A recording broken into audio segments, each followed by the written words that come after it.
We provide you the platform to turn your dreams into reality. Give wings to your aspirations with KR Mangalam University. Operation Sindoor के तहत नौसेना ने चलते फिरते war zone को समंदर में उतार दिया, जिसका नाम है INS विक्रांत। और इसी स्वदेशी विमान वाहक पोत को देखकर पाकिस्तानी वायुसेना और नौसेना में हाहाकार मच गया, क्योंकि इस युद्धपोत पर MiG-29 जैसे लड़ाकू विमान तैनात रहते हैं। और इतना ही नहीं, INS विक्रांत पर ब्रह्मोस और बराक 1 जैसी मिसाइलें भी तैनात रहती हैं। दावा तो यह भी किया जा रहा है कि INS विक्रांत ने ही कराची के मलीर कैंट समेत कई जगहों पर तबाही मचाई थी। हम आपको दिखाएंगे कैसे भारतीय नौसेना ने INS विक्रांत की तैनाती कर पाकिस्तान को सरेंडर करने पर मजबूर कर दिया।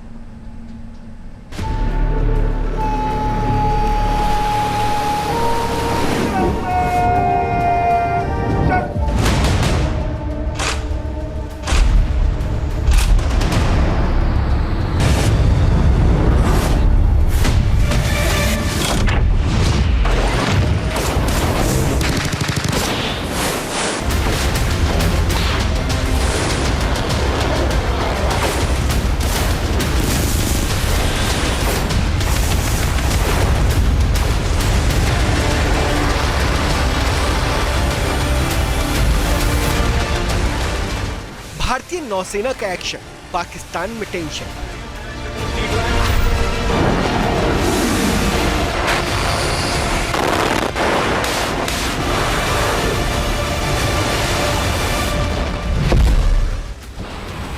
INS विक्रांत ने शौर्य दिखाया, कराची में खौफ छाया।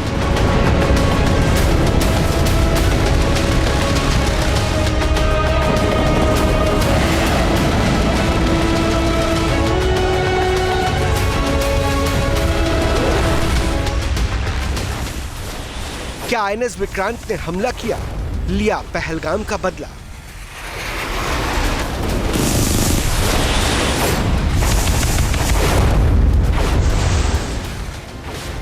भारतीय नौसेना का प्लान था विध्वंसक, पूरे पाकिस्तान में तबाही मचती विस्फोटक।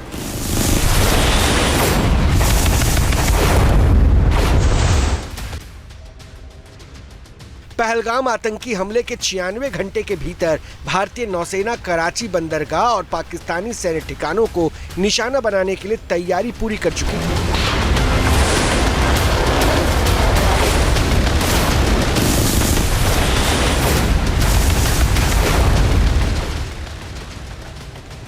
ऑपरेशन सिंदूर के तहत कराची के निकट अरब सागर में नौसेना ने 36 युद्धपोतों की तैनाती की थी, जिसमें INS विक्रांत भी शामिल था।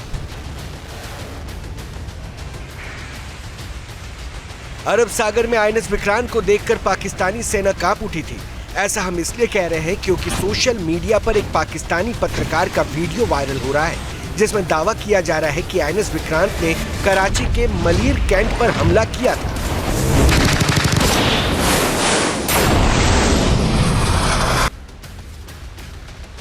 पाकिस्तानी सेना की पोल खोलने वाले पत्रकार आफ्ताब इकबाल की माने तो INS विक्रांत ने कराची में कुछ और जगहों को निशाना बनाया था।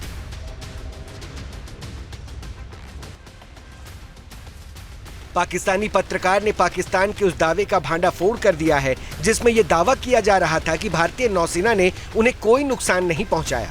भारत के स्वदेशी युद्धपोत ने कराची में कितना नुकसान पहुंचाया होगा, इसे समझने के लिए आपको अरब सागर में INS विक्रांत की पोजीशन जाननी होगी।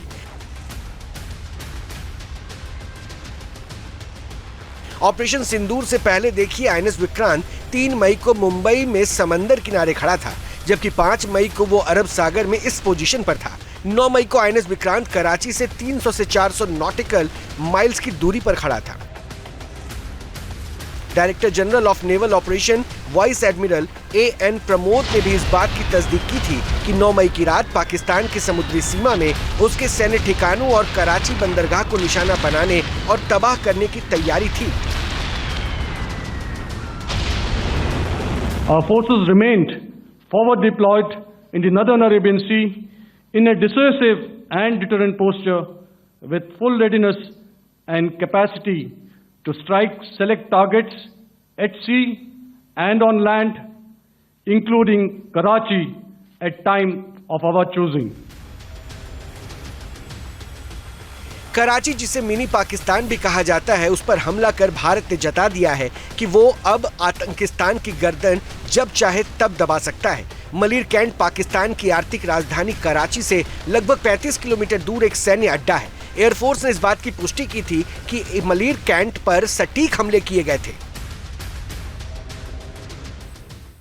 In a measured and calibrated response, we once again targeted his military installations, which included his SAM sites at Malir Cant,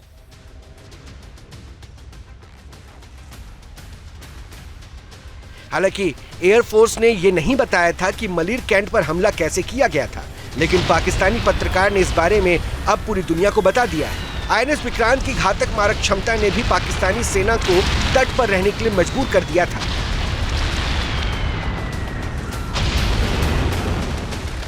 INS Vikrant पर 32 बराक 8 मिसाइल तैनात है, जिसकी रेंज 70 किलोमीटर है।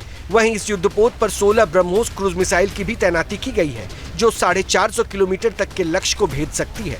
विक्रांत पर MiG-29 विमान की भी तैनाती है, जिसकी कॉम्बैट रेंज 850 किलोमीटर है। अपनी इन्हीं खासियतों की वजह से INS विक्रांत को चलता फिरता वॉर जोन भी कहा जाता है। INS विक्रांत भारत का इंडिजिनसली बिल्ट एयरक्राफ्ट कैरियर है, जो कि भारत की नौसेना की एक बड़ी शक्ति बन करके उभरा है। भारत की नौसेना का जो इंडियन ओशन रीजन क्षेत्र में, अरेबियन सी में जो डोमिनेंस है वो बहुत बढ़ गया है। और पाकिस्तान यदि किसी युद्ध के और एस्केलेशन की तरफ बढ़ता तो जाहिर है कि हमारे INS विक्रांत का इस्तेमाल करते हुए भारत पूरे पाकिस्तान का नेवल ब्लॉकेट कर सकता था, चाहे वो कराची पोर्ट हो, चाहे वो ग्वादर पोर्ट हो, वो सभी के ऊपर ब्लॉकेट इम्पोज करने के लिए INS विक्रांत अरब सागर में मौजूद रहा।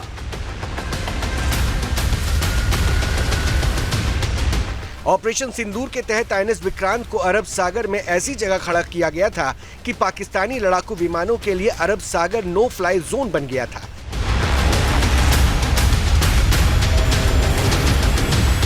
उत्तरी अरब सागर में विक्रांत की तैनाती ने पाकिस्तान के दक्षिणी हवाई गलियारे को बंद कर दिया।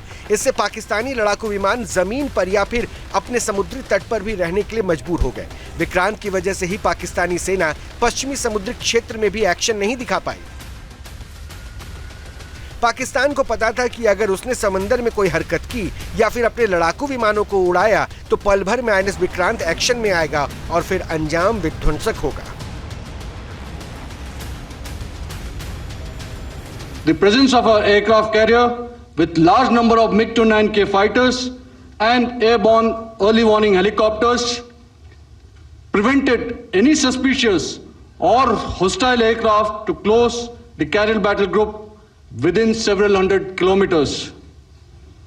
अगर मैं सरल शब्दों में बोलूं तो कोई भी संदिग्ध और दुश्मन के हवाई जहाज को कैरल बैटल ग्रुप के कई सौ किलोमीटर पास आने का मौका नहीं दिया। आखिर क्यों पाकिस्तानी सेना समंदर में भारत के खिलाफ कोई साजिश नहीं रच पाई? इसे समझने के लिए आपको भारत के सबसे ताकतवर एयरक्राफ्ट कैरियर INS विक्रांत की पूरी ताकत को समझना होगा।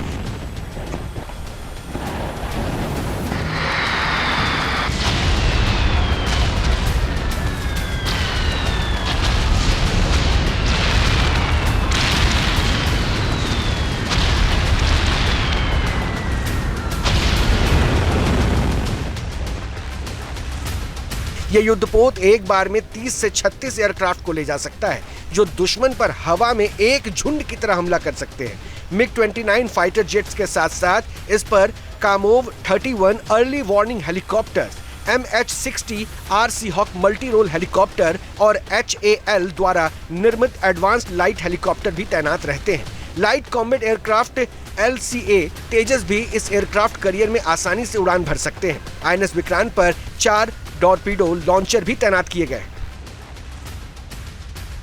जाहिर है कि INS विक्रांत के माध्यम से भारत न सिर्फ पाकिस्तान का नेवल ब्लॉकेट कर सकता था, बल्कि कराची और ग्वादर पोर्ट्स को बड़ी क्षति पहुंचा सकता था, उन्हें ध्वस्त कर सकता था और पाकिस्तान के अंदर अपने MiG-29K के एयरक्राफ्ट्स के माध्यम से भारत डीप स्ट्राइक पाकिस्तान के अंदर अरेबियन सी के माध्यम से भी कर सकता था। मिसाइल स्ट्राइक्स पाकिस्तान पर भारत अपने एयरक्राफ्ट कैरियर के माध्यम से अरेबियन सी में कर सकता था। इसमें कोई दो राय नहीं है कि INS विक्रांत भारत की एक बड़ी शक्ति बन करके उभरा है, जो कि पूरे भारत के लिए गर्व का विषय है। न्यूज नेशन अब व्हाट्सएप पर खबरों के ताजा अपडेट के लिए न्यूज नेशन के इस QR कोड को स्कैन करें।